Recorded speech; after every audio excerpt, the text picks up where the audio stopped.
Bonjour et bienvenue sur le premier épisode de ce podcast. Je l'enregistre un 31 décembre. Avez-vous remarqué que cette année, le 31 tombe un dimanche et que c'est donc la fin de la semaine, la fin du mois et aussi la fin de l'année. Donc c'est un gros reset qui nous attend, mes amis. Je suis Solène, naturopathe énergéticienne et passionnée d'astronomie, de symbolisme et d'ésotérisme. Je trouve ça sympa d'enregistrer ce podcast un 31 décembre parce que ça fait comme un petit rituel de clôture de cette année 2023 qui, pour beaucoup d'entre nous, a été challengeante. On va clairement dire que 2023, c'était une année de contraction, mais c'est un peu normal parce qu'en fait, si on regarde le ciel de cette année, on a eu 2 grosses planètes comme Saturne et Pluton, qui sont des planètes qui influencent beaucoup le collectif et qui ont changé de signe. Donc forcément, il fallait s'adapter à de nouvelles, énergies. Alors forcément, en fonction de là où on en est dans nos cycles de vie, eh bien, il y en a qui ont mieux réussi que d'autres. J'ai le sentiment que cette année 2023, c'était un peu une année charnière. Une année où c'était pas tellement le temps de construire ou d'expanser, mais plutôt, de se remettre en question, de penser vraiment à ce qu'on voulait, et de construire des bonnes bases. Mais pas des bases, sur la base de l'ego. Des bases, qui viennent du cœur, d'un cœur, grand ouvert, en fait. Et la grande question de 2023 pour moi, c'était, est-ce que ce que tu veux voir se réaliser dans la matière, est-ce que ce que tu veux manifester, est-ce que ça fait vraiment pétiller à l'intérieur de toi? Alors vraiment, ça nous demande de nous remettre en question et peut-être de changer nos perspectives et nos points de vue. Et ça, c'est, quelque chose que l'ego n'aime pas du tout. C'est en cela, je pense, que l'année était challengeante.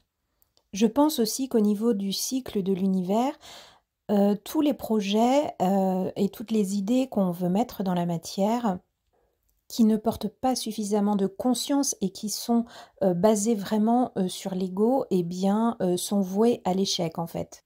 Et pour qu'il y ait plus de conscience, dans nos projets, il faut vraiment être très clair avec ce qu'on veut, être très clair avec ses valeurs et être très clair avec, ce que ça peut apporter au monde. En ce qui me concerne, j'ai commencé très fort l'année d'un point de vue professionnel, puisque j'ai quitté un CDI en janvier 2023. Ce travail était très loin de chez moi et je ne voulais plus faire toute cette route tous les jours qui m'épuisait beaucoup. Donc j'ai pris, voilà, on va dire 4 mois pour me reposer. Mais très franchement, je pense qu'il faut beaucoup plus longtemps un organisme pour se remettre de stress chronique, de surmenage, etc.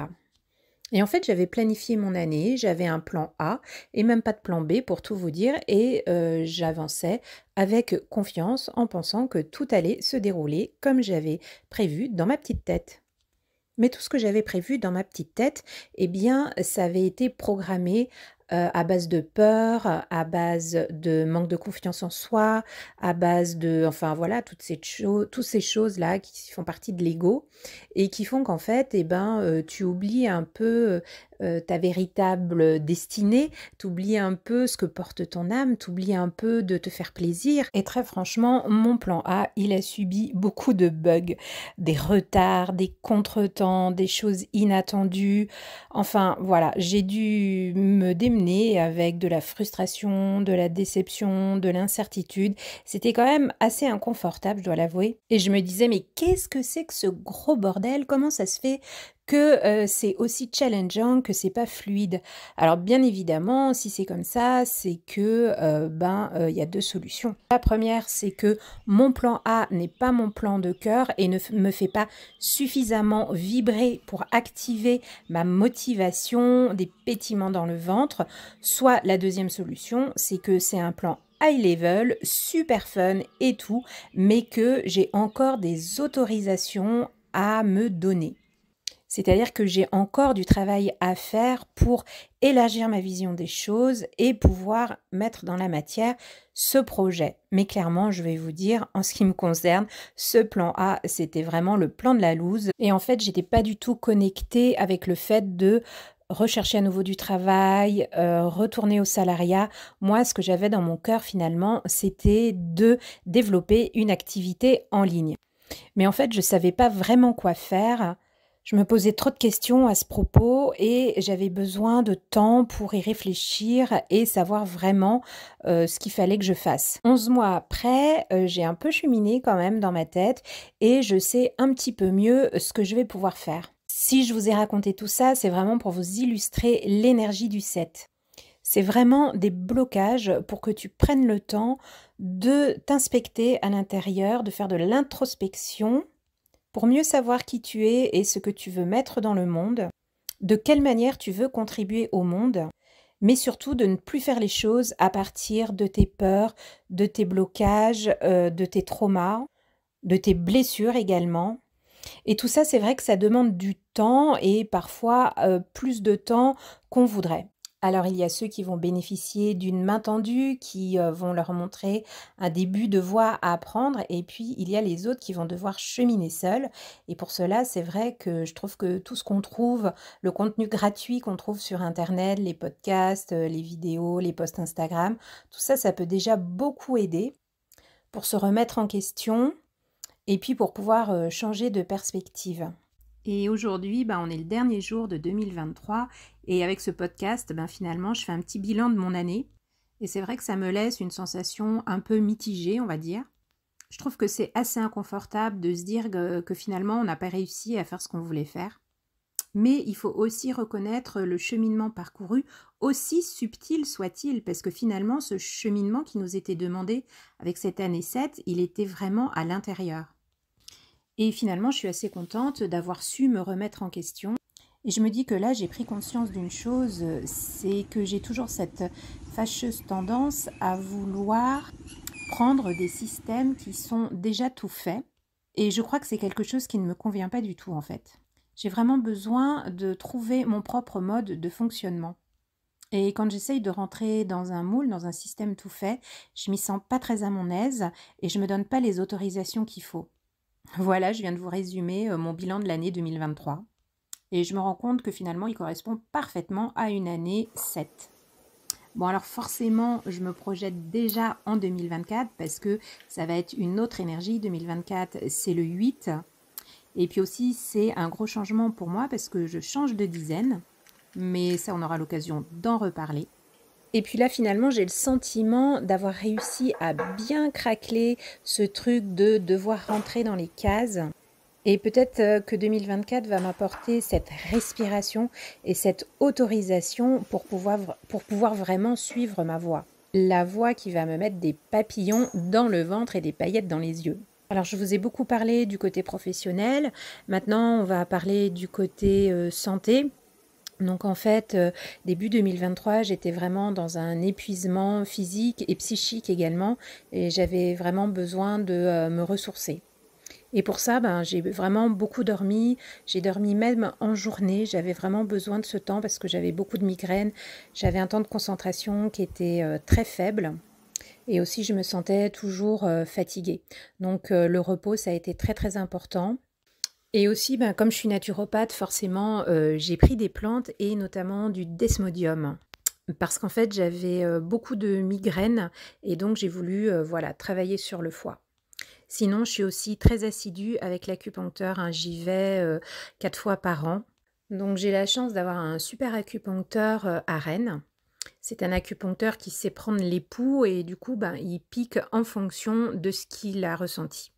Et j'ai toujours de très très bons résultats avec lui. J'ai aussi une ostéopathe que je vais voir et qui travaille sur les fascias et qui donc fait de la déprogrammation et du nettoyage au niveau des tissus. Alors je pense qu'au niveau de la santé, il y a encore plus à faire. Je vais pousser un petit peu ça en 2024, mais j'aurai l'occasion de vous en reparler dans des podcasts futurs. Alors du côté relationnel, je peux vous partager aussi certaines choses. Alors d'abord au niveau du couple, ça fait très très longtemps que je suis célibataire et je vous avoue que ça me va bien comme ça pour le moment. En fait, j'ai tellement de choses à penser, à gérer, à revoir dans ma vie que je ne me sens pas disponible dans ma tête pour entrer en relation avec quelqu'un et m'occuper de cette relation. Et pour l'instant, j'estime avoir plus de bénéfices à rester seule que d'être en relation avec quelqu'un. Alors au niveau des relations amicales, eh bien ça c'est un de mes secteurs de vie qui est toujours assez fantastique et j'ai beau avoir un certain âge, je suis toujours, ébahie et étonnée d'avoir, de rencontrer en tout cas des belles âmes avec qui il y a une vraie connexion et ça donne des relations fluides et authentiques et c'est toujours très agréable à vivre. Donc mes intentions, pour 2024, eh bien, je pose ça là, devant vous. En 2024, j'ai vraiment l'intention de, partager toujours plus de ce que je sais, de me dévoiler et ça, vous savez, c'est un petit peu compliqué pour moi. J'ai tendance à paraître très lisse, à vouloir dire un petit peu des choses, que tout le monde dit. Puis finalement, là, je crois que je vais me lancer dans le grand bain et que je vais, beaucoup plus dévoiler de ce que je pense, de ce que je sais et finalement, ça me fait très plaisir. Il fallait que j'en arrive là, voilà, c'est le bon moment. Je pose également comme intention, d'avoir, encore plus de santé, encore plus de vitalité, encore plus d'énergie et aussi comme je suis quelqu'un qui bosse, toujours beaucoup sur mon mindset, je veux continuer à avoir un état d'esprit toujours en expansion, en ouverture, toujours plus grand, pour pouvoir m'autoriser encore plus de choses. Je suis également ouverte à toutes les surprises de 2024, toutes celles que je n'ai absolument pas imaginées et qui me feront faire un grand «wouh» à la fin de l'année. Voilà, donc ce premier podcast touche à sa fin. Ben, je vais vous souhaiter un très beau passage vers la nouvelle année. N'hésitez pas à me dire si ce podcast vous a plu et à me poser des questions pour des prochains sujets sur les podcasts 2024.